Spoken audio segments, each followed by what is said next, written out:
Hello everyone, welcome to my channel rise and shine. आज के इस दूसरे एपिसोड में हम एंशिएंट इंडियन हिस्ट्री के सोर्सेस को ही पढ़ेंगे और खासकर हम साहित्यिक स्रोत को पढ़ने वाले हैं। प्राचीन भारतीय इतिहास के स्रोत को हमने दो भागों में बांट के पढ़ा था। एक साहित्यिक स्रोत लिटरेरी सोर्स और दूसरा आर्कियोलॉजिकल पुरातात्विक स्रोत। और मैंने बताया था कि जो पुरातात्विक स्रोत होते हैं वो ज़्यादा महत्वपूर्ण होते हैं साहित्यिक स्रोत की तुलना में।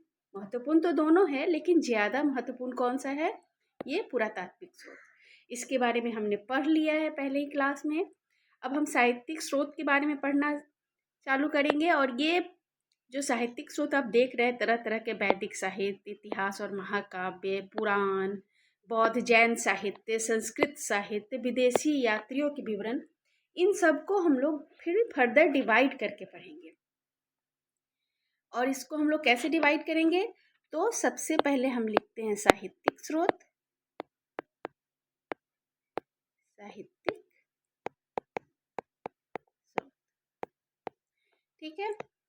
और ये साहित्यिक स्रोत को हमको फिर से डिवाइड करना है, तो इसे हम पहले धार्मिक साहित्य के रूप में डिवाइड करेंगे।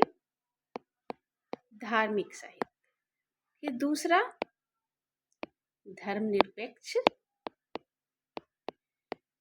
धर्मनिरपेक्ष साहित्य, तीसरा लौकिक साहित्य और चौथा विदेशी यात्रियों के विवरण। समय समय पर हमारे यहाँ विदेशी यात्री आते रहे या शिक्षा ग्रहण करने के लिए या फिर दूत बन के विभिन्न पॉलिटिकल रीजन से आते रहे, तो ये विदेशी यात्रियों के जो विवरण थे ये भी बहुत महत्वपूर्ण स्थान रखते हैं हमारे सोर्सेस में। विदेशी यात्रियों के विवरण। धार्मिक साहित्य को फिर से हम लोग आगे डिवाइड करेंगे। धार्मिक साहित्य भी तीन भागों में डिवाइड किए गए हैं। एक वैदिक है, जो ब्राह्मण ग्रंथ भी आप इसको कह सकते हैं। दूसरा बौद्ध धर्म से संबंधित ग्रंथ है। और तीसरा जैन धर्म से संबंधित जितने भी ग्रंथ हैं वो सब इसके अंतर्गत आते हैं। इसको हमने फिर से तीन भागों में डिवाइड कर दिया। धर्मनिरपेक्ष ग्रंथ में हम बहुत सारे चीज़ों को डाल सकते हैं। ये धर्मनिरपेक्ष और लौकिक, इन दोनों को हम एक कैटेगरी में भी डाल सकते हैं। इसके अंतर्गत हम लोग अर्थशास्त्र को रख सकते हैं। अर्थशास्त्र की रचना किसने की थी? कौटिल्य ने की थी इसकी रचना, चाणक्य ने। हम इसको मुद्रा राक्षस को भी इसी में रख सकते हैं, जिससे हमें मौर्य काल की जानकारी मिलती है इन दोनों से। इंडिका को रख सकते हैं, लेकिन इंडिका हमारे विदेशी यात्रियों के विवरण में जाएंगी, क्योंकि मेगास्थनीज जो आया था मौर्य काल में उसने इसकी रचना की थी। पिछले क्लास में आप लोगों ने एडी और बीसी क्या है इसके बारे में पूछा था, तो आज मैं इस क्लास में इसको क्लियर करूंगी। एडी अर्थात एनो डोमिनी। पूरे इतिहास को हम अगर क्रोनोलॉजी में बांटते हैं, कालक्रम में बांटते हैं, तो इसे हम लोग एडी और बीसी में बांटते हैं। एडी अर्थात एनो डोमिनी और बीसी अर्थात बिफोर क्राइस्ट। एनो डोमिनी का क्या अर्थ है? हमारे प्रभु के वर्ष में, in the year of our lord. ईसा मसीह, खासकर ये ग्रेगोरियन कैलेंडर के आधार पर बना हुआ है। ये एडी और बीसी का जो कॉन्सेप्ट है वो ग्रेगोरियन कैलेंडर से है, और पूरे विश्व में ज़्यादातर यही कैलेंडर फॉलो किया जाता है। तो इन्होंने क्या बनाया कि ईसा मसीह के जन्म को एक पॉइंट मान लिया, मिडिल पॉइंट, और उससे जितने भी चीज़ें आगे की ओर गई उसको एडी में, और जितनी चीज़ें पीछे की ओर गई उसे बीसी में डिनोट किया। और इसे काउंट कैसे करते हैं? एडी है ये 180, ईसा मसीह का जन्म को 180 माना जाता है। जीरो का कॉन्सेप्ट यहाँ पे नहीं है, ठीक है, जीरो कहीं नहीं है। बीसी में वर्ष जितना बड़ा होगा घटना उतनी ही पुरानी होगी। इसका मतलब है कि अगर 2000 वर्ष में कोई घटना होती है तो वो घटना क्या है, या 2026 मान लो, यहाँ 2026 है, ठीक है, 2026, ये 2026 में जो घटना होगी बीसी में, वो घटना क्या होगी, पुरानी होगी। उसको हम लोग पुराना मानेंगे कि बहुत पुराना है 1000 बीसी के तुलना में। वही अगर इधर एडी की बात करें तो 1000 बीसी में जो घटना हुई और अभी जो 2026 में जो घटना होगी, आप किससे पुराना मानेंगे? जाहिर है आप 1000 एडी वाली को पुराना मानेंगे। तो एडी में वर्ष जितना बड़ा होता है घटना नई होती जाती है। ठीक है, क्लियर? इसमें हम लोग बैक काउंटिंग से करते हैं, लेकिन अगर किसी का जन्म 500 बीसी में हुआ है, एक मिनट, अगर किसी का जन्म, मान लो ये आपका टाइम लाइन है, अगर किसी का जन्म 500 बीसी में हुआ है और उसने 450 तक, वो अगर 50 साल जिंदा रहा है तो उसे हम ऐसे बोलेंगे 500 बीसी से 450 बीसी तक उसका जीवन काल रहा है। ठीक है, लेकिन इधर अगर हम लोग एडी में आए तो इसमें क्या करेंगे, अगर उसका जीवन काल 50 साल का रहा है तो 450 में अगर उसका जन्म हुआ है तो वो 50 साल 500 तक आते आते पूरा होगा, 580 तक। ठीक है, तो यहाँ इस तरह से पहले छोटा वाला नंबर फिर बड़ा वाला नंबर डालते हैं, और बीसी में पहले बड़ा नंबर डालते हैं फिर छोटा नंबर डालते हैं। उम्मीद है समझ में आ गया होगा। अब हम लोग साहित्यिक स्रोत के बारे में जानेंगे, जो कि आज हमारे इस वीडियो का मुख्य ध्येय है कि हम साहित्यिक स्रोत को पढ़ें। तो साहित्यिक स्रोत में ये भी क्रोनोलॉजी से ही जुड़ा हुआ है। साहित्यिक स्रोत को हम धार्मिक साहित्य, धर्मनिरपेक्ष और लौकिक साहित्य और विदेशी साहित्य के रूप में बांटकर पढ़ते हैं। और जो धार्मिक साहित्य है उसमें मेन ब्राह्मण ग्रंथ आते हैं, उसके अलावा अन्य धर्मों के ग्रंथ आते हैं। दोनों तरह के धार्मिक साहित्य में आएंगे। तो धार्मिक ग्रंथों में वैदिक साहित्य, महाकाव्य, पुराण, स्मृति ग्रंथ, वेदांग, इसके अतिरिक्त महाभारत, ये सब कुछ इसी में आ जाएगा। और बौद्ध साहित्य में आप देखते हो त्रिपिटक है, जैन साहित्य में आगम साहित्य है, सबके बारे में हम आगे जाके पढ़ने वाले हैं। तो धर्मनिरपेक्ष और लौकिक साहित्य में जो बाहर से विदेशी यात्री आए, ये सब हम लोग को विदेशी यात्रियों के विवरण में पढ़ने हैं। ठीक है, धर्मनिरपेक्ष और लौकिक साहित्य के अंतर्गत हम इन्हें देखते हैं, जैसे कि अर्थशास्त्र कौटिल्य के द्वारा लिखा गया था, ये राजतरंगिणी कलहन के द्वारा लिखा गया था, ये मेवंतर कामंदक के द्वारा लिखा गया था। अर्ध ऐतिहासिक रचनाएं भी बहुत सारी रही हैं, जैसे कि मुद्रा राक्षस एक नाटक है, विशाखदत्त के द्वारा लिखा गया। ये प्रबंध कोश जो है राजशेखर ने लिखा था, प्रबंध चिंतामणि मेरुतुंग के द्वारा। ये मृच्छकटिकम काफ़ी फेमस बुक है, शूद्रक के द्वारा। अष्टाध्यायी पाणिनि के द्वारा लिखा गया है। अब हम ब्राह्मण ग्रंथ को देखते हैं, जैसे बौद्ध ग्रंथ है, उसमें बुद्ध चरित आ रहा है, हर्षचरित बाणभट्ट के द्वारा लिखा गया है। ये जीवन चरक नहीं, जीवन परक घटनाएं हैं। ठीक है, यहाँ पर आपका दोबारा इसको रिपीट किया गया है, आप यहाँ से देख सकते हैं। जैसे बुद्ध चरित, मुद्रा राक्षस, हर्षचरित, ये बाणभट्ट है, ये मुद्रा राक्षस, बुद्ध चरित अश्वघोष के द्वारा लिखा गया है। ठीक है, कुछ चीज़ें हैं बिल्कुल, उसे हम यहाँ पे ठीक कर लेंगे। ये सध्याकर नंदी के द्वारा जो रामचरित लिखा गया है, ये भी काफ़ी फेमस बुक है। गौरबहो बागभट्ट के द्वारा जो लिखा गया है, ये सब काफ़ी महत्वपूर्ण है हमें साहित्य को जानने के लिए, और खासकर प्राचीन भारत के इतिहास को जानने के लिए ये काफ़ी महत्वपूर्ण स्रोत माने जाते हैं। फिर समय समय पर जो यूनानी, चीनी, अरबी यात्री आए, उन लोगों ने भी यहाँ के बारे में काफ़ी कुछ लिखा है। महाभारत हमारे इतिहास को जानने का एक प्रमुख ग्रंथ माना जाता है। इसका संकलन काल माना जाता है कि इसकी रचना अंतिम रूप से वेद व्यास ने की थी, महर्षि वेद व्यास ने इसकी रचना की थी, लेकिन संकलन गुप्त काल में हुआ है इसका। गुप्त काल में, ठीक है। और हमेशा इसका विस्तार किया जाते रहा है महाभारत का। इसीलिए पहले ये सिर्फ क्या था, जय संहिता के नाम से जाना जाता था, बाद में इसका नाम भारत हुआ, और फिर जब 1,00,000 इसके श्लोक हो गए तब ये महाभारत के नाम से जाना गया। इसमें इतनी चीजें भरी हैं, इतने महत्वपूर्ण इसको माना जाता है कि इसे पंचम वेद भी माना जाता है। 5 वेद हैं हमारे, एक मिनट, 5 वेद है हमारे पास। आपको पता है कि वेदों की संख्या कितनी है, तो 4। तो ये चौथा वेद, तो आपको पता है कि 4 वेद है, लेकिन ये 5वां वेद माना जाता है, पंचम वेद, क्योंकि ये इतना महत्वपूर्ण है।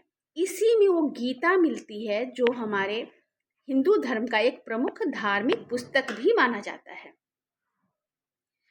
ईश्वर को भी महाभारत से जोड़ा गया है। इससे हमारे प्राचीन भारत के सामाजिक, सांस्कृतिक, यहाँ तक कि राजनीतिक स्थिति पे भी काफी प्रकाश पड़ता है। इसमें जो महाजनपद के नाम दिए गए हैं वो अंगुत्तर निकाय, बौद्ध ग्रंथों से, जैन ग्रंथों से भी उनकी पुष्टि होती है। अब हम देखेंगे कि साहित्यिक स्रोतों को, खासकर धार्मिक ग्रंथों को, जो ब्राह्मण ग्रंथ है, वैदिक साहित्य को भी हम डिवाइड करके पढ़ते हैं, श्रुति और स्मृति, ठीक है। श्रुति और स्मृति में हम लोग इसको डिवाइड कर देते हैं, श्रुति स्मृति। श्रुति वे ग्रंथ हैं जो सुन के उनको लिखा गया है, उनके बारे में उनको याद किया गया है, रिवील किया गया है। ये सिर्फ सुन के जिसकी जानकारी होती है वो श्रुति के अंतर्गत आते थे, और ये मेमोरी के आधार पर, स्मृति के आधार पर इसको ये किया गया है। ये दोनों के बारे में हम लोग अच्छे से जानेंगे। तो श्रुति ग्रंथ क्या है? वैदिक साहित्य का एक हिस्सा है। प्राचीन वेद और उनसे जितने भी संबंधित साहित्य हैं, जिसे ऋषियों ने श्रवण यानी कि सुनकर प्राप्त किया है, और ये किसी मानव के द्वारा नहीं रचित है। इन्हें क्या माना गया है? अपरुषेय, मतलब किसी पुरुष ने इसकी रचना नहीं की है।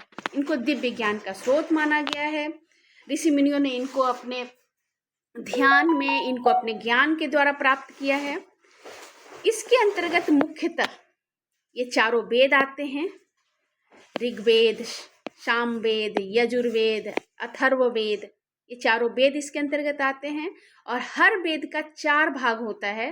पहला संहिता, दूसरा ब्राह्मण, तीसरा आरण्यक, चौथा उपनिषद।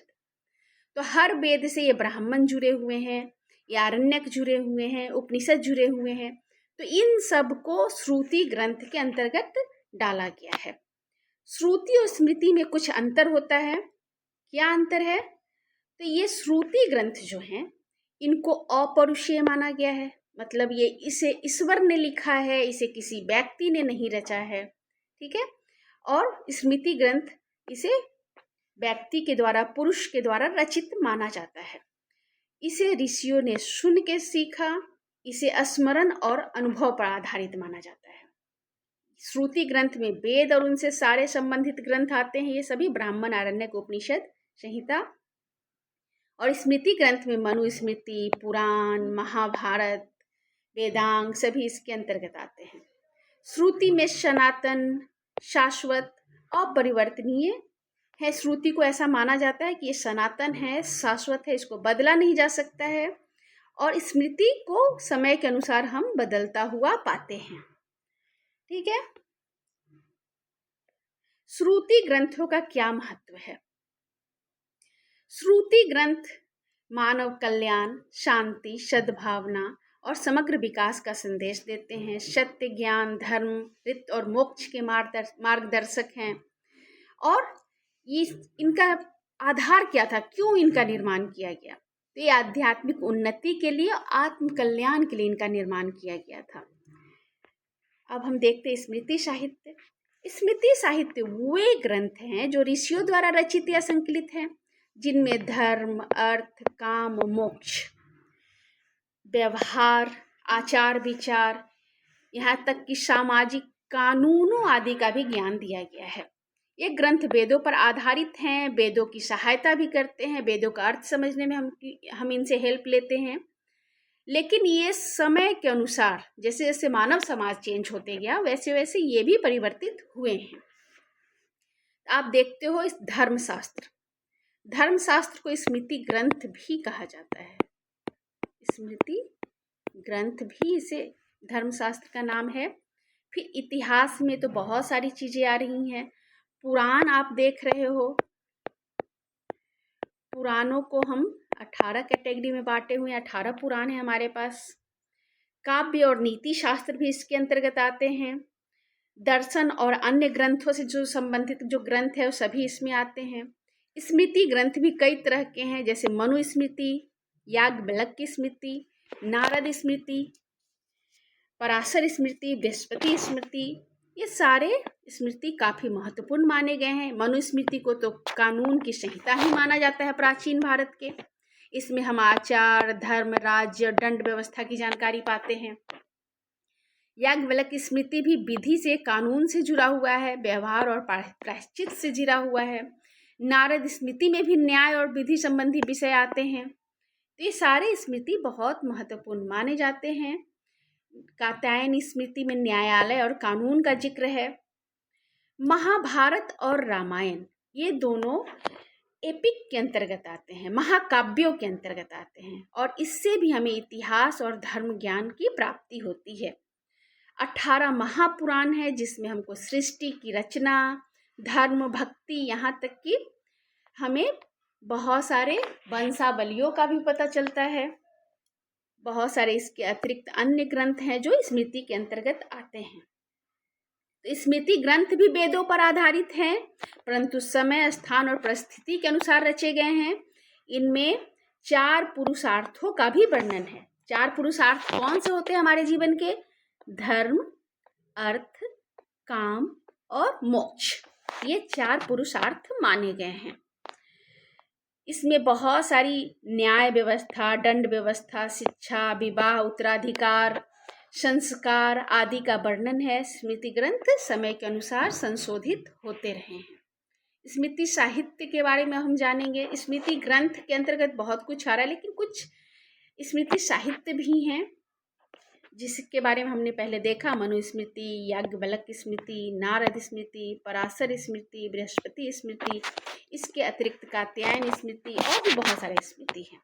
ठीक है, यह वेदों के सिद्धांतों को व्यवहारिक रूप में प्रस्तुत करते हैं। इसमें हमें 4 पुरुषार्थों का वर्णन मिलता है और इनका उद्देश्य क्या था, इनकी रचना का उद्देश्य क्या था। इन स्मृतियों का मुख्य उद्देश्य लोकहित था। ये समाज कल्याण की भावना से इनकी रचना की गई थी, ताकि समाज एक विशेष नियम के आधार पर चले, उनकी एक नीति हो, दंड की, न्याय की एक नीति हो। स्मृति साहित्य काफी महत्वपूर्ण माना गया है। इससे हमें तत्कालीन समाज व्यवस्था की जानकारी मिलती है। फिर हम देखते हैं कि हमारा जो वैदिक साहित्य में सबसे महत्वपूर्ण स्रोत है वो है वेद। साहित्यिक स्रोत में वेद सबसे महत्वपूर्ण माना गया है। ये मानव जाति की सबसे प्राचीन धार्मिक, दार्शनिक, सांस्कृतिक और साहित्यिक धरोहर मानी गई है। वेद में आपको पता है कि वेदों को भी हम लोग 2 काल में बांट के पढ़ते हैं। एक ऋग्वेद का काल है, बाकी दूसरे उत्तर वैदिक काल में इन बाकी तीनों वेदों की रचना हुई है। तो ऋग्वेद का काल इतना बड़ा रहा है कि इसके पूरे समय को ऋग्वैदिक काल के रूप में भी हम पढ़ते हैं।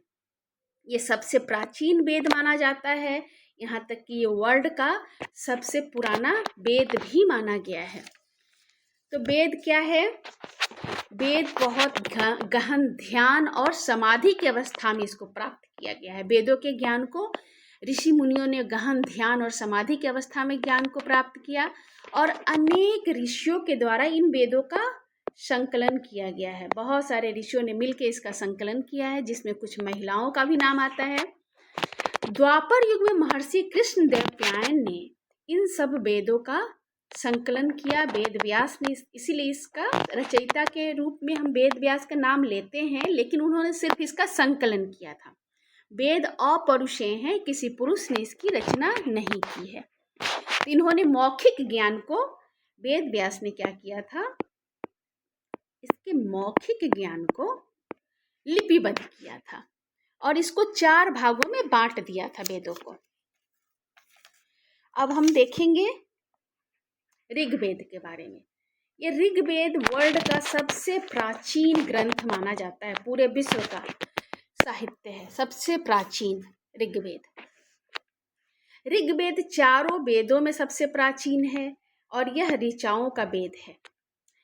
इसमें ये जो ऋग्वेद है चारों वेदों में सबसे प्राचीन और प्रमुख भी है। इसकी रचना लगभग 1500 ईसा पूर्व से 1200 ईसा पूर्व के बीच मानी जाती है और ये वैदिक काल की प्रारंभिक जानकारी का प्रमुख स्रोत भी माना जाता है।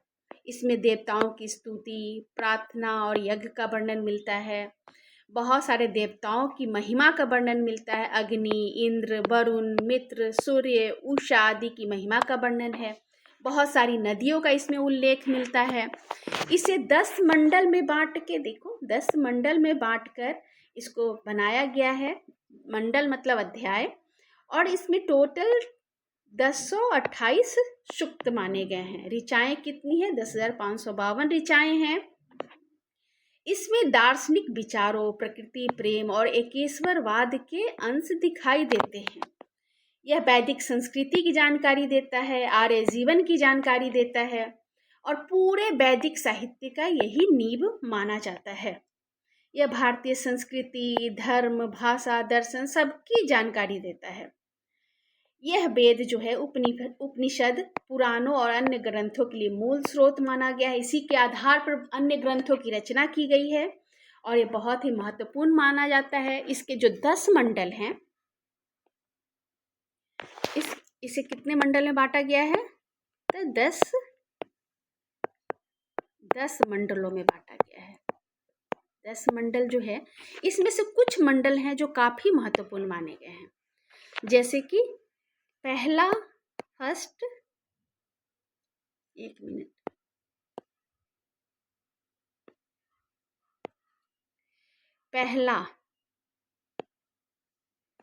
पहला और 10वां, ये दोनों, ये सबसे अंत में जोड़े गए थे। इनको अंत में जोड़ा गया, ठीक है। ये सबसे नवीन है, इनको सबसे अंत में जोड़ा गया है, पहला और 10वां को। और सबसे जो पहला मंडल है ये सबसे बड़ा है। दूसरी चीज महत्वपूर्ण क्या है कि पहला मंडल, फर्स्ट मंडल जो है, पहला मंडल सबसे बड़ा है, सबसे बड़ा है। और क्या है? और सबसे पुराना में से ये जो बाकी हैं 2 से 9, 7 मंडल जो है 2 से 9, ये सब पुराने हैं, ठीक है। दूसरा मंडल सब पुरानों में से एक है। मंडल जो 3 है, तीसरा मंडल, ये भी काफी महत्वपूर्ण है। तीसरा मंडल, इससे अक्सर बहुत सारे क्वेश्चन पूछे जाते हैं तीसरे मंडल से। इसके रचयिता ऋषि जो हैं, इनको संकलनकर्ता जो ऋषि हैं, उनका नाम है विश्वामित्र। और इन्होंने गायत्री मंत्र भी ये तीसरा मंडल में ही मिलता है। गायत्री मंत्र बहुत प्रसिद्ध मंत्र है। अगर आपको पता है गायत्री मंत्र तो आप इसको कमेंट बॉक्स में लिखेंगे। गायत्री मंत्र के बारे में अगर आपको जानकारी है तो गायत्री मंत्र को लिखेंगे कमेंट बॉक्स में। ये किस देवता को समर्पित है?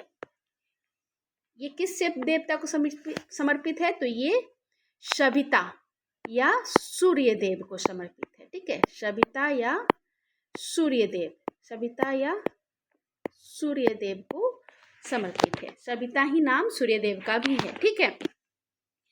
फिर बहुत महत्वपूर्ण जो मंडल है इसका, ये 7वां मंडल, ठीक है।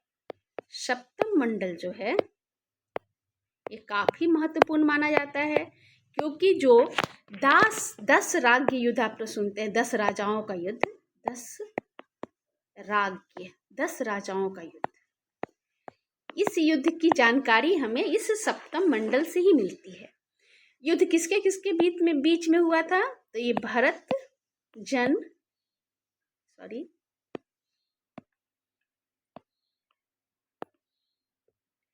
भरत जन और भरत जन की तरफ से सुदास थे राजा इसके, और अन्य 10 राजाओं के बीच में, 10 राजाओं के बीच में ये युद्ध हुआ था। ठीक है, और इधर से उन सब का नेतृत्व कौन कर रहा था? विश्वामित्र कर रहे थे नेतृत्व।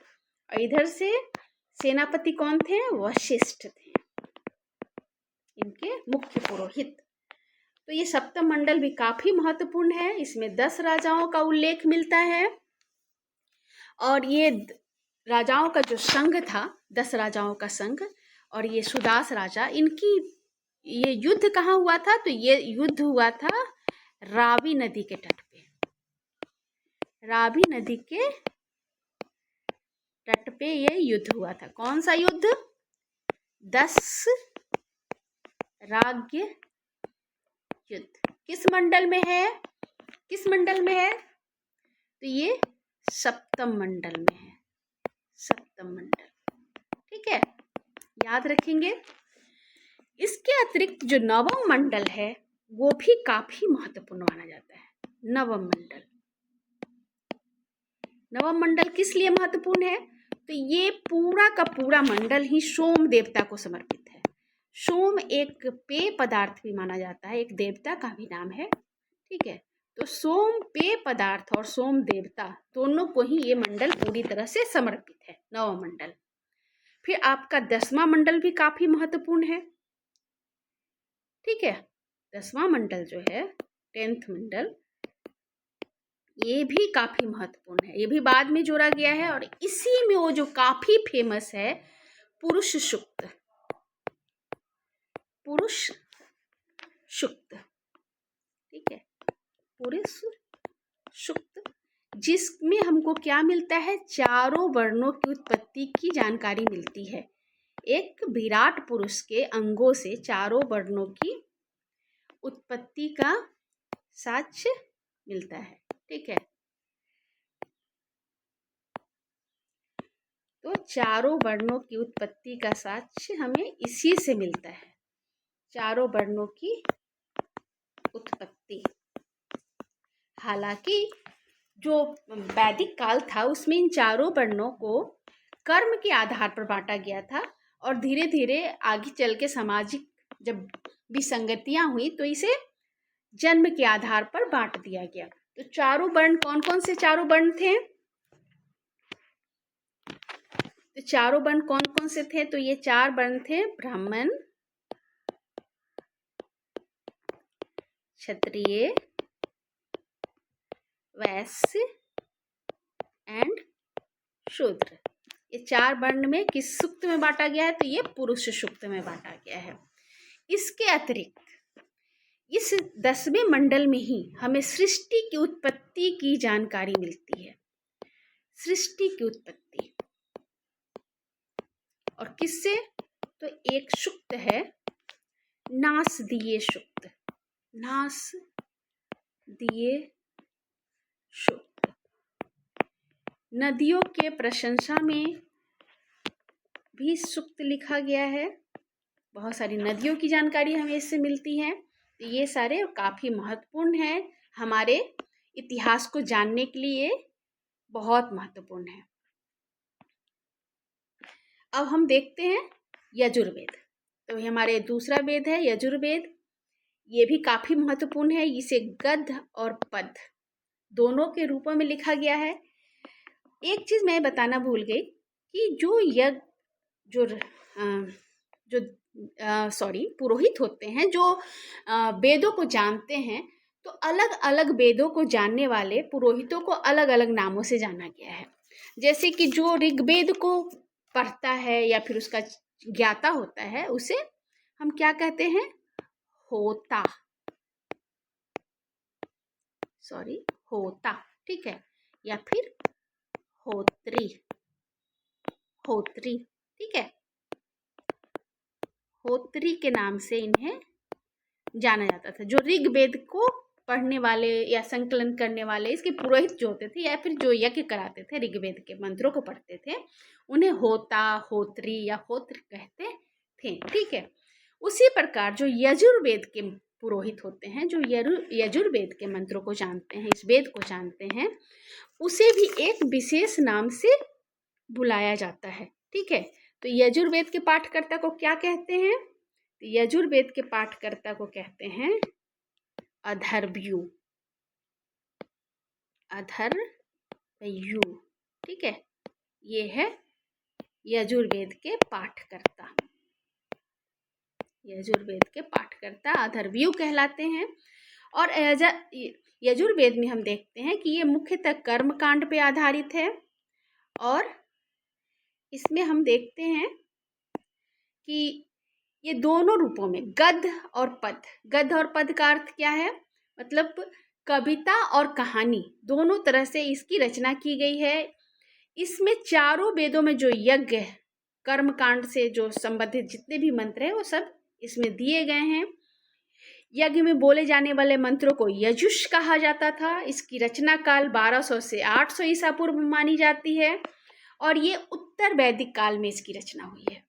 उत्तर वैदिक काल, इसमें यज्ञ की विधि है, अनुष्ठान है, मंत्र हैं, कर्मकांड है, आहुतियाँ हैं और ये जो यज्ञ करने वाले यजमान होते हैं उनको क्या करना है और क्या नहीं करना है उसके बारे में इसमें जानकारी दी गई है। तो इससे हमको क्या पता चलता है? उस समय के सामाजिक जीवन, उस समय के नैतिक और धार्मिक जीवन की जानकारी हमको मिलती है। इसकी विशेषता यही है कि यह गद्य और पद्य दोनों रूप में है और यज्ञ की इसमें विधियों का विस्तार पूर्वक वर्णन किया गया है। इसका महत्व क्या है? तो ये वैदिक संस्कृति और यज्ञीय परंपराओं का मूल स्रोत माना जाता है। ये भारतीय धर्म, आचार, विचार और संस्कारों की नींव माना जाता है। आज भी हम देखते हैं कि इसको हम लोग फॉलो कर रहे हैं। और यजुर्वेद हमें यज्ञ, कर्म, कर्तव्य और अनुशासन का ज्ञान देता है और यह वेद हमें बताता है कि यज्ञ और अच्छे कर्मों से ही समाज और जीवन में संतुलन, शांति और समृद्धि बनी रह सकती है। और इसके पाठकर्ता को क्या कहते हैं? इसके पाठकर्ता को हम लोग अथर्वयु कहते हैं। ठीक है, इसे हम यजुर्वेद को दो भागों में बांट सकते हैं। यजुर्वेद दो भागों में बांटा जाता है। ठीक है, यजुर्वेद को हम दो भागों में बांटते हैं। कौन कौन से? तो एक शुक्ल यजुर्वेद और दूसरा कृष्ण यजुर्वेद।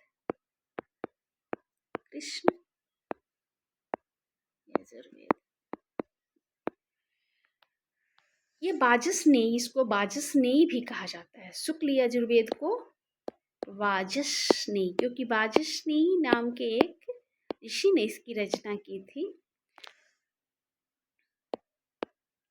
तो वाजसनेयी भी कहते हैं। और इसमें मंत्र के साथ व्याख्या भी है। मंत्र और व्याख्या दोनों है। इसमें सिर्फ मंत्रों का उल्लेख है। ठीक है,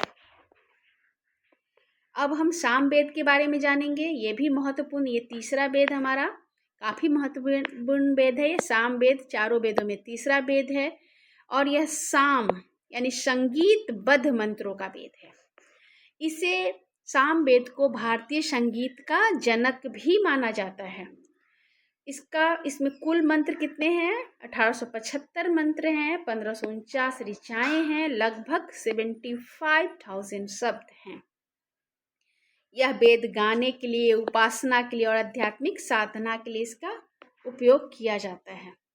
विशेषकर इसको यज्ञों के समय गाने के लिए इसका ये किया गया है। भारतीय संगीत की मूल प्रेरणा और आधार इसी को माना गया है।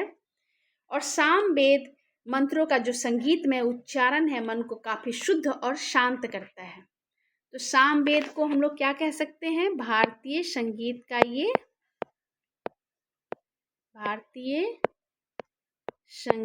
ये जनक माना जाता है। याद रखेंगे, ये क्वेश्चन भी बहुत बार आ चुका है, काफ़ी महत्वपूर्ण है।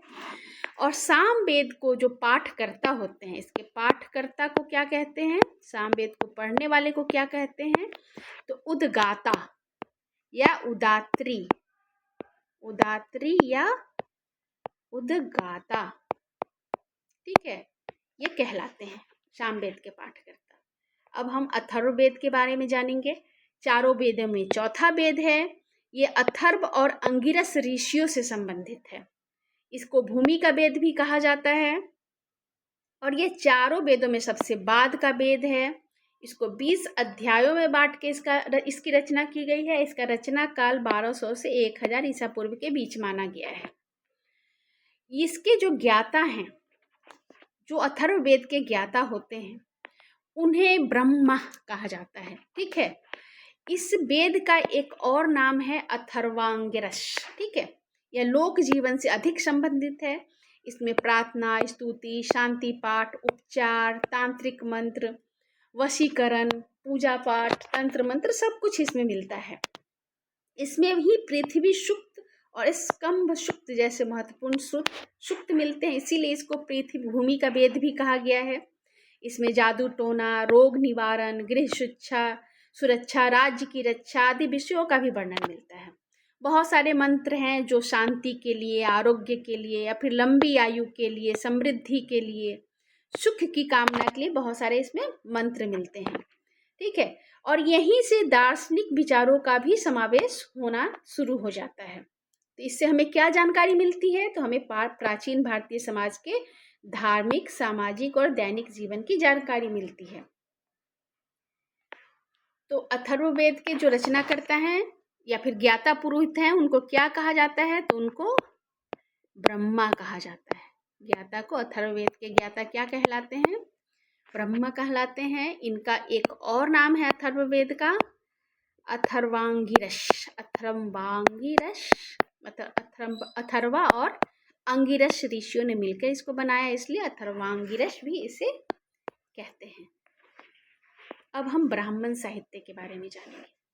ब्राह्मण साहित्य वेदों का भाग है, जिसमें यज्ञ, कर्मकांड, मंत्रों के अर्थ, देवताओं की महिमा और धार्मिक कर्तव्यों का विस्तार से वर्णन किया गया है। जब वेदों के 4 भाग होते हैं, उसी में से एक भाग ये ब्राह्मण साहित्य भी होते हैं। एक बताता है कि कोई भी यज्ञ कैसे किया जाए और क्यों किया जाए। इसका रचना काल 1000 से 600 ईसा पूर्व माना गया है। इसकी भाषा जो है वो वैदिक संस्कृत में है, ये गद्य में है और ये श्रुति साहित्य के अंतर्गत आता है। ठीक है, पहले ही मैंने आपको बांट के बताया था श्रुति और स्मृति। तो श्रुति में कौन कौन से आ रहे थे? तो वेद संहिता आ रहे थे, ब्राह्मण, आरण्यक और उपनिषद आ रहे थे। इसमें यज्ञों और कर्म कांडों का विस्तार पूर्वक वर्णन है। प्रत्येक यज्ञ के पीछे के धार्मिक, दार्शनिक और उसके प्रतीकात्मक अर्थ की व्याख्या भी की गई है। मंत्रों का प्रयोग कैसे करना है, उसकी व्याख्या कैसी करनी है, फिर उसका फल क्या मिलने वाला है, यह सब इसमें वर्णन किया गया है। देवताओं की उत्पत्ति और उनके स्वरूप और महिमा का भी वर्णन मिलता है। यहाँ तक कि कुछ प्राकृतिक घटनाओं, विज्ञान संबंधी जानकारी भी हमें यहाँ से मिलती है। समाज और राज्य व्यवस्था की भी जानकारी मिलती है। ठीक है, तो ये कुछ प्रमुख ब्राह्मण ग्रंथ है जो अलग अलग वेद से संबंधित है। प्रत्येक ब्राह्मण ग्रंथ किसी न किसी वेद से संबंधित होता है।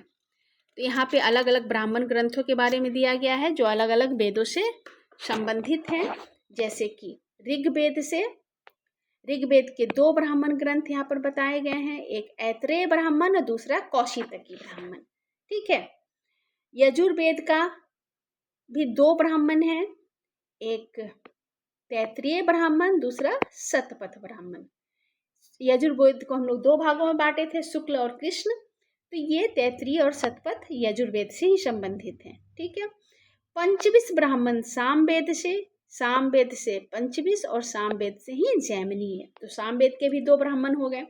बस अथर्ववेद के एक ही ब्राह्मण है, गोपथ।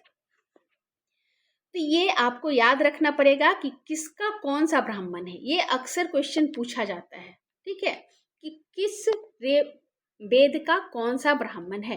तो ऋग्वेद का ऐत्रेय और कौशितकी, यजुर्वेद का तैत्रीय और शतपथ, सामवेद का 25 और जैमिनीय, और गोपथ किसका है? अथर्ववेद का।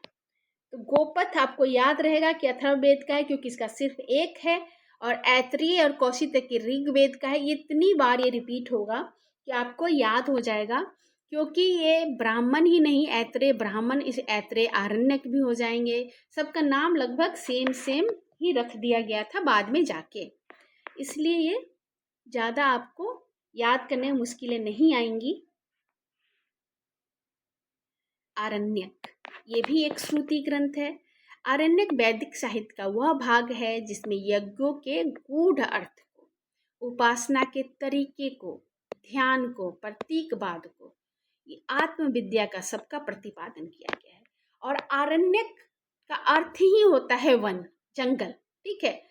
तो वनों में जाकर इसकी रचना की गई थी और वहीं पे इसको पढ़ा गया था। मैंने आप लोग को बताया है कि जो हमारा आश्रम व्यवस्था थी वो 4 भागों में बटी हुई थी, जो लगभग अगर 100 वर्ष मान ले जीवन को अगर 100 वर्ष मान ले तो 25-25 करके 25-25 करके 4 भागों में पूरे जीवन को बांट दिया गया था। जिसमें से जो पहला था 25 वर्ष था, उसे कौन सा आश्रम कहते थे? ब्रह्मचर्य आश्रम, ठीक है। पहले को ब्रह्मचर्य आश्रम, जो कि विद्यार्थियों का, आपका जीवन जो है वो ब्रह्मचर्य आश्रम का है, तो विद्यार्थियों का जीवन ब्रह्मचर्य आश्रम होता था। फिर दूसरा जीवन जो होता था वो गृहस्थ आश्रम कहलाता था। 25 वर्ष के बाद वैवाहिक संबंध स्थापित होता था, घर के कार्यों को संपादित करते थे, बाल बच्चों का पालन पोषण करते थे, उनको रेज करते थे, तो ये गृहस्थ आश्रम के कार्य होते थे। फिर 50 वर्ष के बाद फिर से सामाजिक कार्यों में लोगों को लीन हो जाना पड़ता था। जो आरण्यक, जो जंगल में जो रचना की गई है, समाज कल्याण की दृष्टि से जो रचना की गई है, वो सब इन्हीं तीसरे पादान वाले लोगों के द्वारा इनकी रचना की गई है। और ये कहलाता है वानप्रस्थ आश्रम, ठीक है।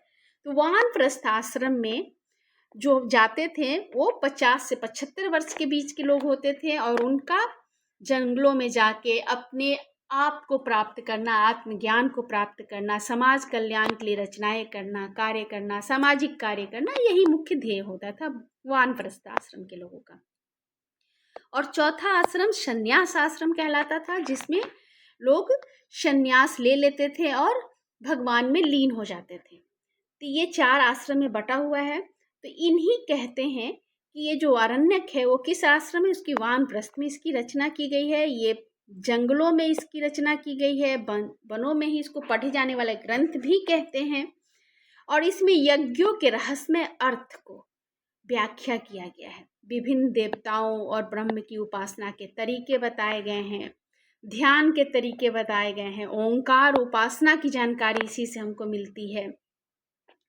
ये वैदिक साहित्य का दार्शनिक और आध्यात्मिक पक्ष दिखाता है। इसमें पता चलता है कि वैदिक समाज में कर्म कांड के साथ साथ आध्यात्मिक चिंतन का भी विकास हो रहा था। बाद में जब उपनिषद का विकास होता है, उपनिषद की रचना होती है, तो ये गहरे दार्शनिक विचारों को समझने के लिए आधार प्रदान करता है। भारतीय दर्शन, योग, उपासना और ध्यान परंपरा के विकास में इसका महत्वपूर्ण योगदान माना जाता है। और मैंने पहले भी कहा था कि प्रमुख जो आरण्यक ग्रंथ हैं वो उनके नाम लगभग सेम मिल जाते हैं। जैसे ऋग्वेद के आरण्यक ग्रंथ ऐतरेय और कौशितकी, इनको शांखायन के नाम से भी जाना जाता है, कौशितकी को। फिर यजुर्वेद के कौन कौन से हैं, तो बहुत सारे इसके हैं, तैत्तिरीय, मैत्रेयनी, काठक, शतपथ, ठीक है। तो 2 तो रिपीट हो गया आपका ब्राह्मण वाला, तो इसके ये सारे आरण्यक हैं। फिर सामवेद के छांदोग्य और जैमिनीय आरण्यक हैं। अथर्ववेद के मुंडक, मांडुक्य और प्रश्न आरण्यक हैं। तो ये सब प्राण ही यह यज्ञ है, ये प्रमुख जो वाक्य है वो इसी आरण्यक से मिलता है।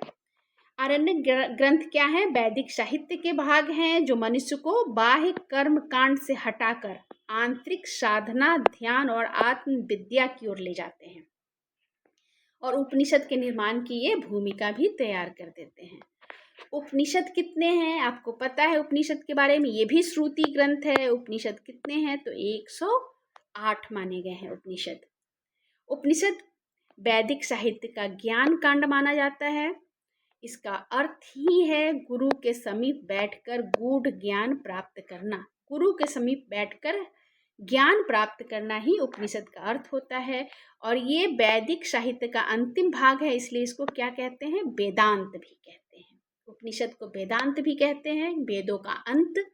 और उपनिषद का अर्थ गुरु के समीप बैठकर ज्ञान प्राप्त करना है। और इसमें ब्रह्म के बारे में, आत्मा, जगत और जीवन के उद्देश्य, मोक्ष आदि विषयों पर बहुत गहरी जानकारी, दार्शनिक विचार मिलते हैं। हमारे भारतीय दर्शन का इसको आधार भी माना गया है। उपनिषद को भारतीय दर्शन का ये आधार है। कुछ प्रसिद्ध वाक्य हैं जो इसी से मिले, जैसे अहम ब्रह्मास्मि, मतलब मैं ही ब्रह्म हूँ। तत्त्वमसि छांदोग्य उपनिषद से मिला है। प्रज्ञान ब्रह्म ऐतरेय उपनिषद से। अयम आत्मा ब्रह्म, ये सब का अर्थ यही है कि जीवात्मा और ब्रह्म एक ही है, मतलब मैं ही ब्रह्म हूँ, मेरे अंदर ही ब्रह्म है, मेरे अंदर ही ईश्वर हैं। जीवात्मा और ब्रह्म एक ही है, यही उपनिषदों का क्या है? मूल दर्शन होता है। तो भारतीय दर्शन का यही मूल स्रोत है, यही आधारशिला है। इससे ही वेदांत दर्शन का विकास हुआ है। और सब भगवत गीता, ब्रह्मसूत्र और वेदांत दर्शन सब उपनिषद पर आधारित हैं। इन्हें वैदिक साहित्य का सर्वोच्च दार्शनिक भाग माना गया है। बहुत सारे उपनिषद के नाम दिए गए हैं आपके, प्रमुख उपनिषद। इस उपनिषद शुक्ल यजुर्वेद, केन उपनिषद, सामवेद, कठ उपनिषद, कृष्ण यजुर्वेद, प्रश्न और मुंडक उपनिषद, अथर्ववेद, मांडुक्य उपनिषद भी अथर्ववेद, तैत्तिरीय उपनिषद, कृष्ण यजुर्वेद, ऐतरेय ऋग्वेद, छांदोग्य सामवेद और बृहदारण्यक शुक्ल यजुर्वेद से जुड़ा हुआ है। उपनिषद के बारे में हमें और भी जानकारी मिलती है, ठीक है। जैसे कि उपनिषद की संख्या कितनी है? तो इनकी संख्या है 108। लेकिन महत्वपूर्ण कितने हैं? तो आदि शंकराचार्य ने क्या किया था?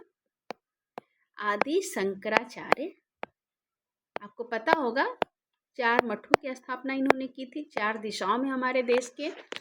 आदि शंकराचार्य ने 13 उपनिषद को ज़्यादा महत्वपूर्ण माना है, ठीक है। 13 उपनिषद को ज़्यादा महत्वपूर्ण माना है या फिर प्रामाणिक माना है।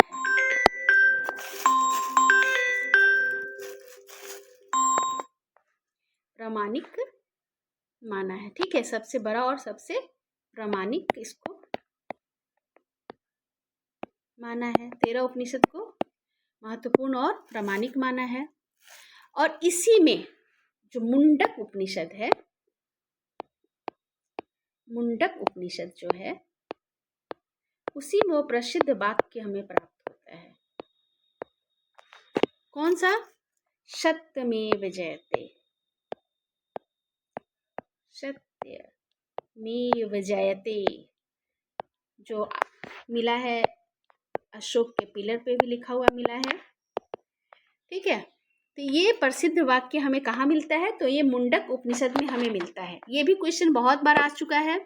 और सबसे छोटा उपनिषद कौन सा है? तो मांडुक्य उपनिषद सबसे छोटा है। मांडुक्य उपनिषद जो है वो क्या है? सबसे छोटा। और सबसे बड़ा कौन है? तो बृहदारण्यक। सबसे बड़ा कौन है? सबसे बड़ा है बृहदा, नाम ही बृहद है, देखो, बृहदारण्यक। बृहदारण्यक सबसे बड़ा और मांडुक्य सबसे छोटा।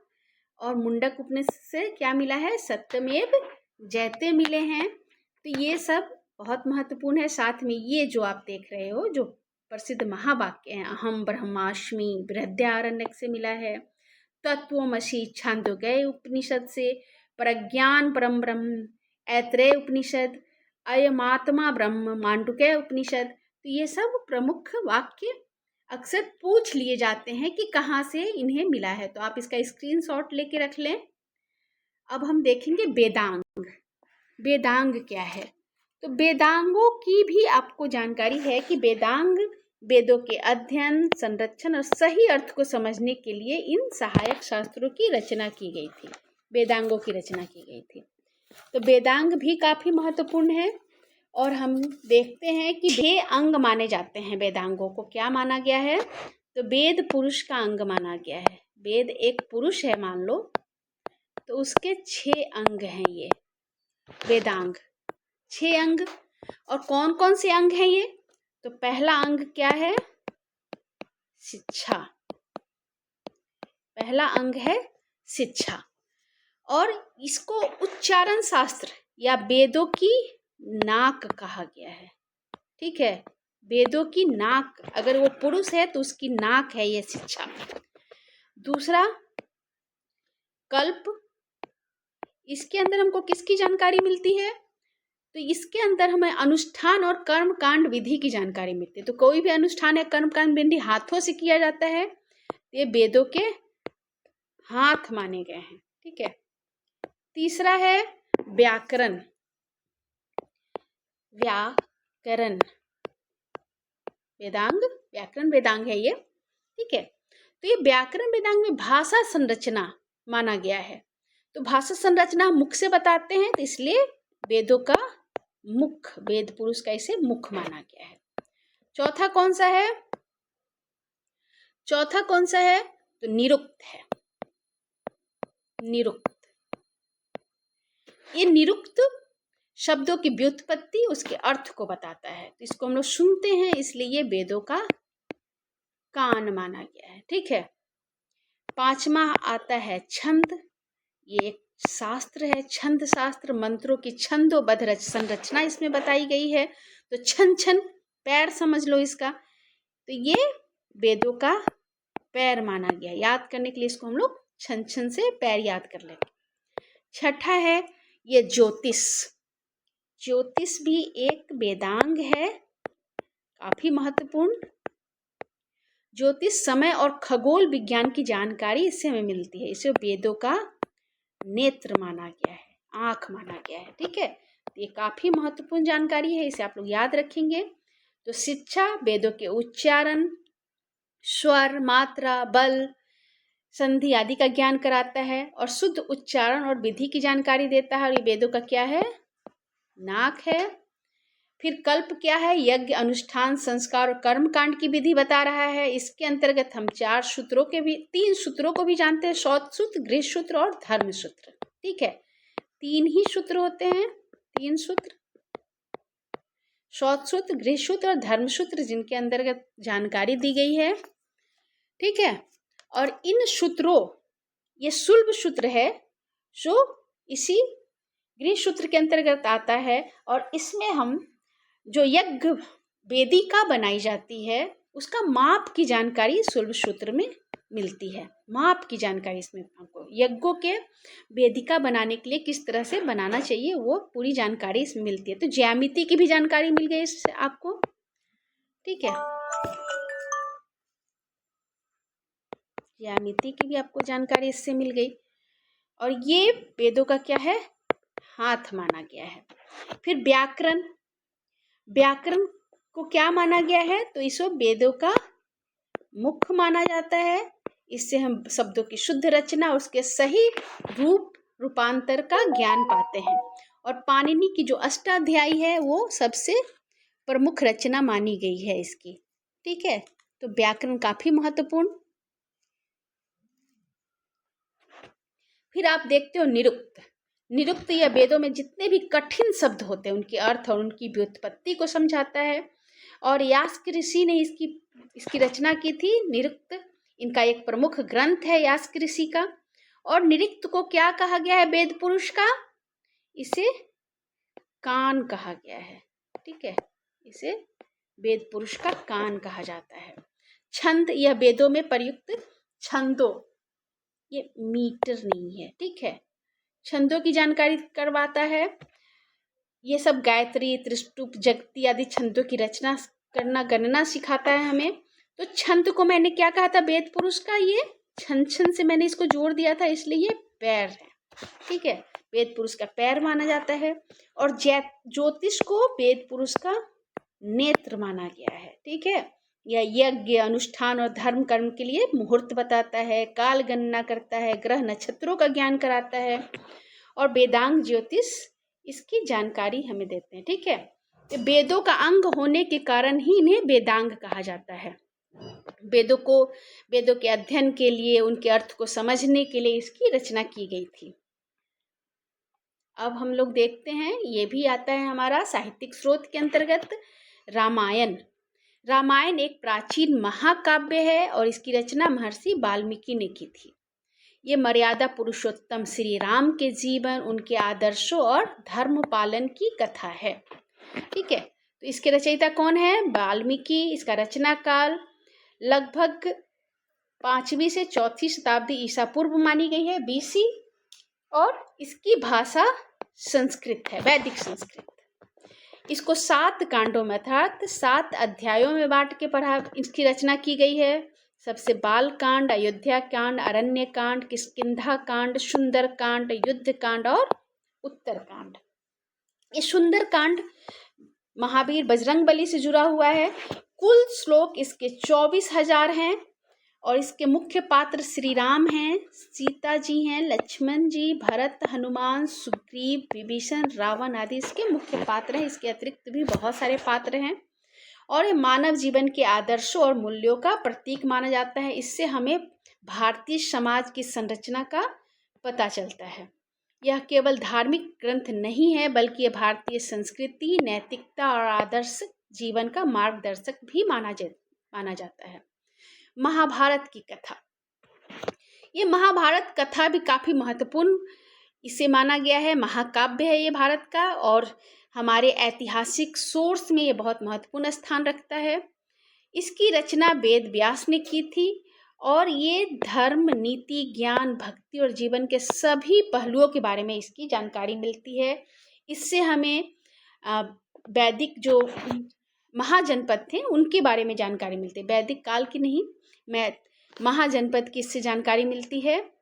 और इसमें ये कथा बहुत बड़ी है, लगभग 1 लाख श्लोक है इसमें और 18 अध्यायों में बांट के इसकी रचना की गई है। 18 पर्वों में इसकी बांट के की गई है।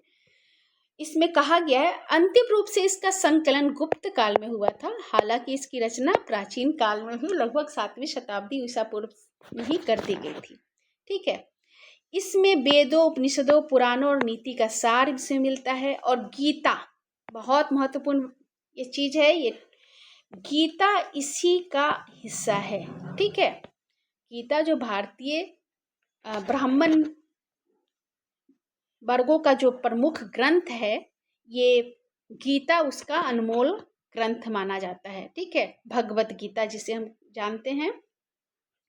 तो पुराण क्या है? पुराणों की भी जानकारी हमें मिलती है, ये भी स्मृति ग्रंथों में आता है।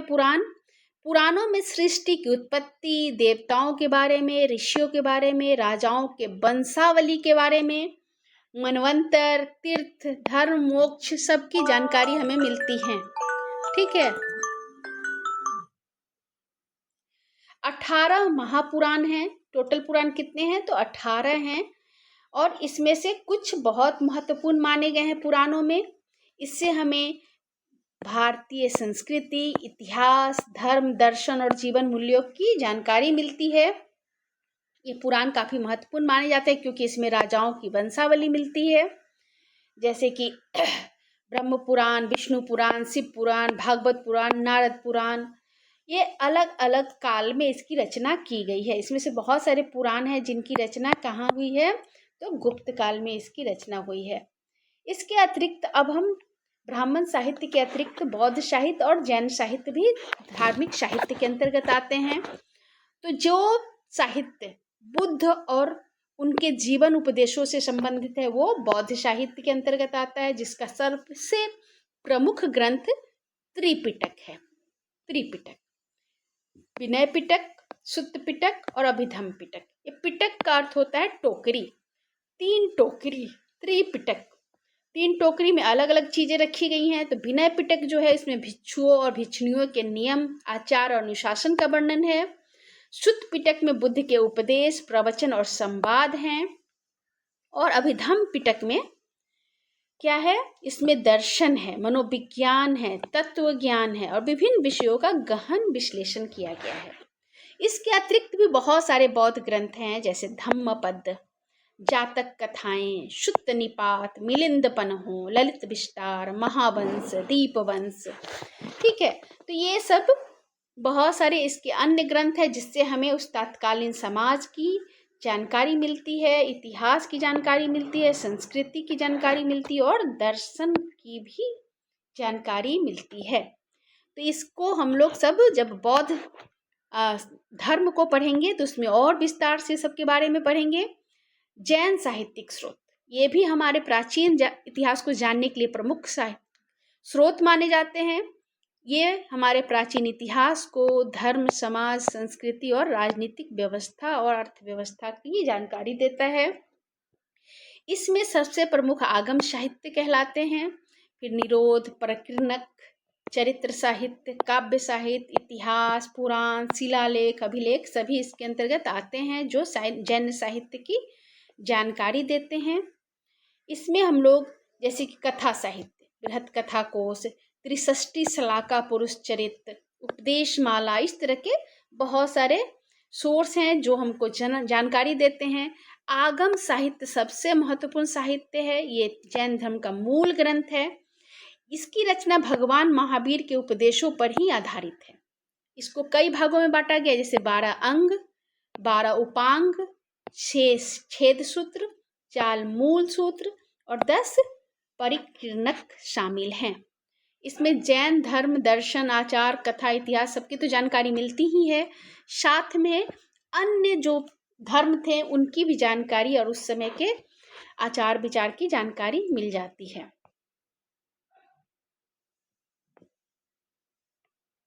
विदेशी यात्रियों के विवरण।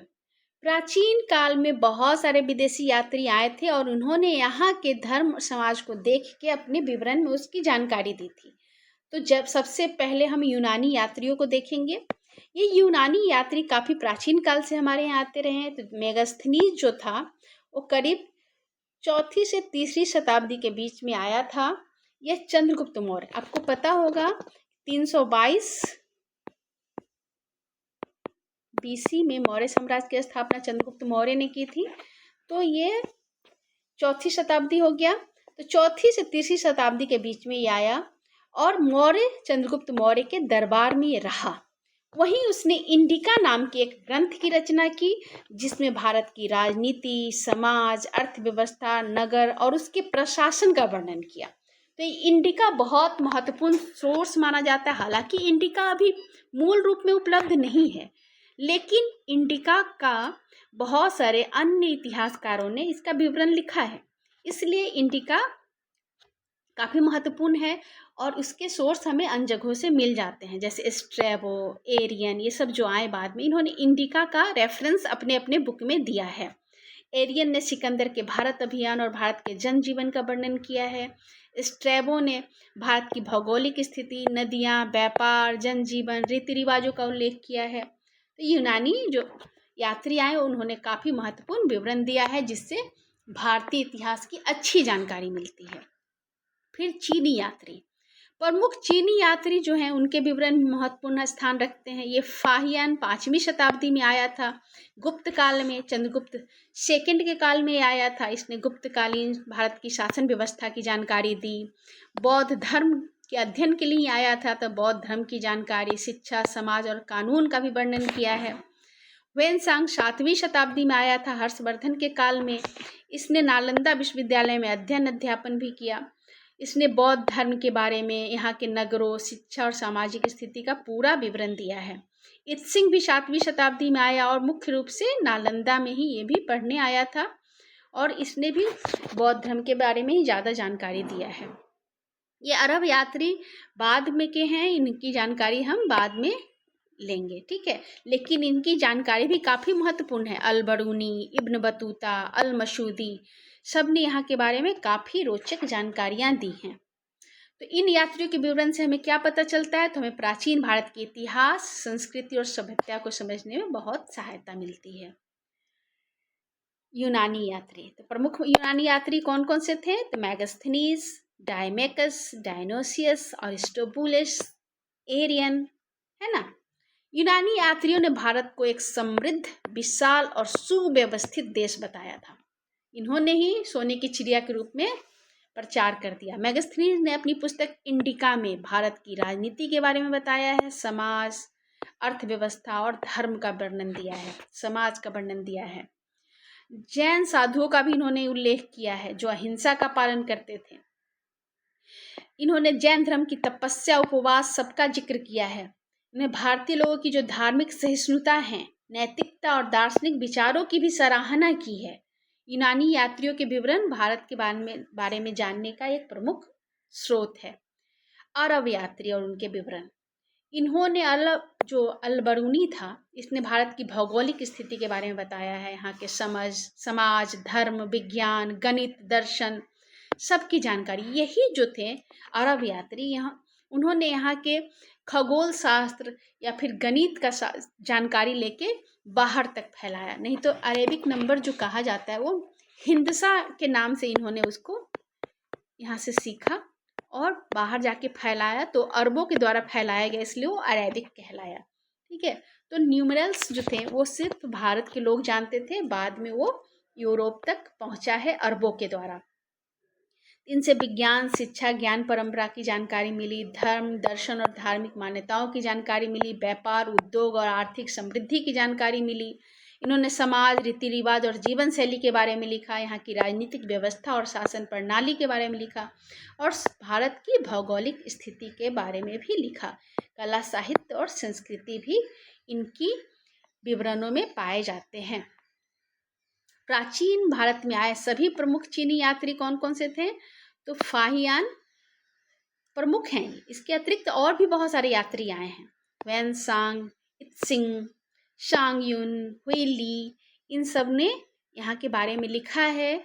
फाहियान कब आया था? तो गुप्त सम्राट चंद्रगुप्त सेकंड के समय आया था और ये बौद्ध धर्म ग्रंथों की खोज में आया था। इसने फोकुओकी की रचना की। ठीक है, और ये जो वैनसांग था उसने सीयूकी की रचना की थी, जिसमें राजनीति, शिक्षा, धर्म, भूगोल आदि का वर्णन मिलता है भारत के बारे में। इसने भी नालंदा विश्वविद्यालय में अध्ययन किया था। और इत्सिंग जो है ये भी बौद्ध धर्म के अध्ययन के लिए भारत आया था और नालंदा में कई वर्ष तक रहा था। इसका भी ग्रंथ है जिसको फाचुआन से आप याद रख सकते हैं, नान हाई ची गुई ने फाचुआन, तो आप फाचुआन से इसको याद रख सकते हैं। ऐसे तो बौद्ध धर्म के प्रचार और अध्ययन के लिए भारत आए थे शांगयुन। इन्होंने भी अपनी यात्रा वृत्तांत में भारत के बिहारों के बारे में, बिहार मतलब जहाँ पर बौद्ध भिक्षु रहा करते थे, भिक्षुओं के बारे में, रीति रिवाजों के बारे में वर्णन किया है।